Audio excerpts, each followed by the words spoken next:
Olá! Hoje nós vamos falar sobre o alvará do funcionamento. Já falamos sobre a consulta de adequabilidade do funcionamento, sobre o plano de gerenciamento de resíduos sólidos, sobre a licença ambiental e agora vamos para o alvará.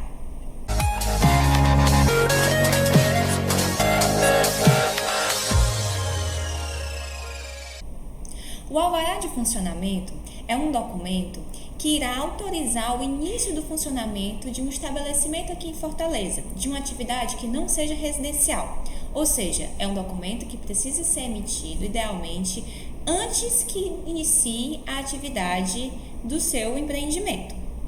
Ele é emitido de forma autodeclaratória, tem validade de até 1 ano, tendo que ser renovado por 1 ano todas as vezes, e ele vai ter alguns tipos de alvarás, como nós vamos ver hoje. Primeiro, vamos ver sobre os casos que podem ser isentos. Só poderá ser isento aqueles estabelecimentos que tiverem 4 condições juntas, que seriam isento de licença ambiental, isento de licença sanitária, que seja de baixo risco de acordo com o Corpo de Bombeiros do Militar do Estado do Ceará e também que seja uma atividade disposta no anexo único do Decreto 15.114 de 2021. Tendo essas 4 variáveis, ele pode ser uma atividade isenta. Outro tipo de alvará é o alvará de funcionamento social. Elas são as atividades que eu irei descrever. Primeira delas, uma organização de iniciativa privada sem fins lucrativos que presta serviço de caráter público. Isso irá ser definido caso esse empreendimento tenha um título de utilidade pública, o qual é emitido pela Câmara Municipal. Nesse caso, é preciso ter o alvará emitido, porém ele será isento da taxa. Já as entidades religiosas são isentas do documento do alvará de funcionamento, segundo a Lei Orgânica 14 de 2017. O microempreendedor individual é isento da taxa, mas ele precisa do alvará, e é esse o caso que nós vamos simular hoje. Já as microempresas, ME, e as empresas de pequeno porte, EPP, precisam emitir o alvará, porém a taxa será uma taxa fixa, em torno hoje em dia de R$ 60. Já os alvarás de funcionamento regular irão ter suas taxas definidas de acordo com o seu porte. E para simular quanto seria aproximadamente o valor do seu alvará, no sistema temos um simulador de taxas.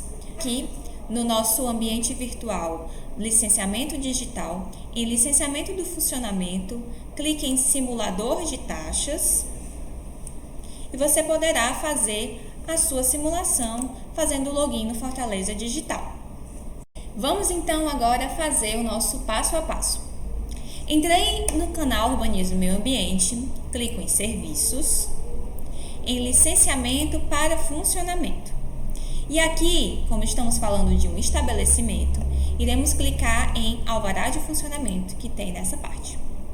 Esse é o nosso ambiente do licenciamento digital e é importante que eu confira quais são os documentos que eu preciso reunir antes dessa emissão. Então, vou verificar quais são esses documentos. E irei perceber que preciso ter em mãos a minha consulta de adequabilidade, o PGR-SS, já que eu estou falando do cabeleireiro, e também, se for em um local de locação, que seja um ambiente que foi alugado, também preciso ter em mãos um documento que comprove esse tipo de contratação. Além disso, também é preciso ter o certificado de conformidade do Corpo de Bombeiros. Tendo tudo isso em mãos, clicarei então em Solicite seu alvará de funcionamento. Pronto, tendo feito o meu login, vou agora então informar o protocolo da consulta de adequabilidade que eu já emiti. Verifico se todas essas informações estão corretas e sigo para o próximo passo. Responsáveis, irei identificar os dados do empreendimento, no caso o CPF ou o CNPJ.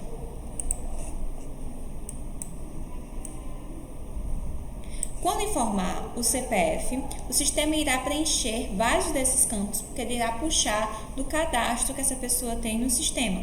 Mas irei precisar informar algumas outras informações, como, por exemplo, o tipo do profissional, se ele é autônomo ou liberal, e o número de vagas do estabelecimento. Só subir aqui com a setinha e informar o número dessas vagas. Em dados do responsável legal, irá identificar o tipo de vínculo, se é um responsável legal ou por procuração, e informar o CPF também. Quando preencher todas essas informações, seguirei para a próxima. Agora, será aberta a aba de formulário.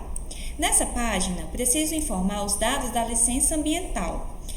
No caso, se a fonte de abastecimento de água é pública, se o sistema de esgotamento sanitário é uma rede pública ou as outras opções, no caso a minha será pública, se há emissão de poluentes atmosféricos, no meu caso direi que não possui, o meu caso de simulação não possui fonte geradora de emissão atmosférica, e é um resíduo da saúde, porque é nesse tipo de atividade de cabeleireiro, ok?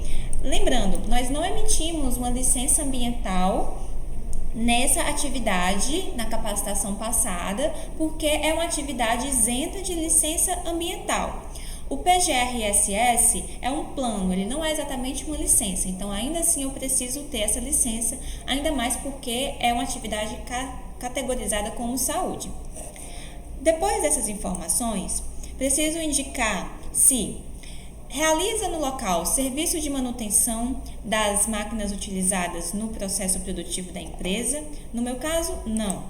Possui equipamentos, máquinas movido a diesel? Não. Realiza serviço de estamparia ou serigrafia ou titularia? Não. Utiliza fonte geradora de emissão sonora, ruído? Também não. E aqui ele faz perguntas muito específicas para laboratórios, por exemplo, realiza exame de imagem, raio-x, ultrassom? No meu caso, não se aplica. E pergunta também se a atividade trata-se somente de um posto de coletas, sem realização de análises clínicas. Também não se aplica. Depois ele vai me perguntar sobre dados da licença sanitária. Haverá realização de procedimentos invasivos? Não haverá. A licença sanitária, no ciclo do funcionamento, seria a próxima licença que iríamos emitir. Porém, esta é uma licença de responsabilidade da Cevisa, que está dentro da Secretaria Municipal de Saúde. Então, nós não iremos mostrar aqui esse passo a passo da licença de saúde. A nossa próxima capacitação irei falar no final do vídeo. Em dados do alvará de funcionamento, irei informar se o estabelecimento é destinado ao seu escritório, consultório ou exclusivamente para o exercício de suas atividades profissionais? Sim. A atividade será exercida em imóvel alugado? Aqui irei simular que sim. A atividade será exercida em parte de sua residência? Não. A atividade será exercida em um coworking ou escritório virtual? Não. Haverá anúncio de propaganda ou publicidade? Irei dizer que sim, pois a nossa próxima capacitação será sobre a publicidade. Irei mostrar para vocês como fazer a emissão dessa licença.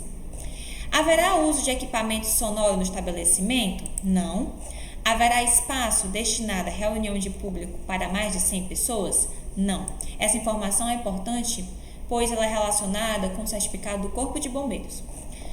O seu estabelecimento ocupa quantos pavimentos? Irei informar que nosso caso será de 2 pavimentos. Clicarei em próximo. E aqui em dados, conforme eu havia dito, preciso ter em mãos o plano de gerenciamento de resíduos da saúde, no caso, e os dados do certificado do Corpo de Bombeiros, que já preciso ter emitido. Irei indicar que foi Fortaleza Online, que é o ato declaratório, e no meu caso foi um plano de resíduos online. Aqui abre-se o campo para indicar qual é o protocolo do meu plano. Preencho então os dados do Corpo de Bombeiros também. E depois clico em próximo. Enfim, chego na aba de documentação. Veja, Ele indicou que tem 2 documentos, preciso clicar nesse documento e escolher o arquivo e enviá-lo. Depois de preencher esses 2 arquivos, clicarei em próximo. Cheguei então na aba de rascunho. Verifico se todas as informações estão corretas. Caso não, preciso iniciar novamente a minha emissão. Importante, verifique com atenção, pois caso seja necessário fazer alguma correção, será preciso pagar uma nova taxa. Estando tudo ok, próximo. Preciso ler e concordar com o termo de ciência e responsabilidade. E minha licença estará disponível para ser baixada, emitida. Como eu havia dito, trata-se, nosso exemplo aqui, de um MEI, de um microempreendedor individual. Por isso que não foi emitido um DAN, ou seja, uma taxa para esse serviço. Porém, se a sua atividade não é um MEI, fique atento de qual é o tipo do seu alvará e irá identificar qual será a sua taxa, fazer uma simulação anteriormente no nosso simulador para ver quanto será o seu pagamento. E aí, apenas com o pagamento desse DAN é que você conseguirá fazer a emissão. Uma coisa importante de ser dita é que caso você já tenha emitido o seu alvará e precisa fazer alguma alteração das informações que foram informadas, em alguns casos é preciso saber que não é possível alterar, seria necessário emitir um novo alvará. Quais seriam os casos que você poderia fazer a alteração do alvará? Caso você deseje alterar o responsável legal, a área do imóvel, a atividade que está sendo desempenhada naquele local e a razão social do estabelecimento. Porém, caso você precise alterar o endereço e o CNPJ do seu empreendimento, vai ser necessário emitir um novo alvará de funcionamento. O nosso próximo vídeo vai ser sobre publicidade. Se você tem alguma dúvida, tem algum caso específico que precisa tirar dúvida conosco, veja nossos canais de atendimento que estão aqui na nossa legenda. E até o próximo vídeo.